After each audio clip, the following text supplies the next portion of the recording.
Hadn't heard of Sentry before Jake told me about him, but I did a bunch of research before I started this, and it was just extra gratifying to start doing a deep dive and only finding that I felt more and more for him the more I learned. I just have this feeling that something bad happened, or I did something bad. I think Lewis is absolutely genius. I couldn't quite imagine where Bob was going to go in this, and I think what Lewis has done was really hard work. He really had to fill in a lot of blanks, and he did a masterful job. Well, we have a little bit of a moment there. We need to tell a story here. Yeah. It's not all about the action, okay? Just because you're in a golden suit now. I've been getting lost in the action. It was a very hard part, you know, like you're playing three people, essentially.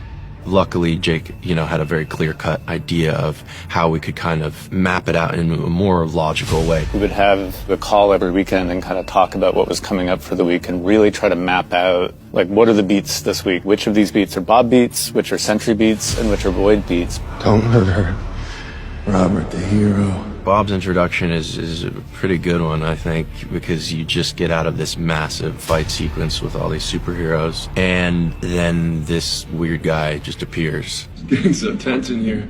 Sort of the first act is trying to figure out, is he a part of it, or, how can he help? Maybe I should have a gun? No, I don't think so. A large part of Bob's history is this kind of repetition of wanting to help and wanting to be of service, but every time he tries, it always makes things worse. Hey! Over here!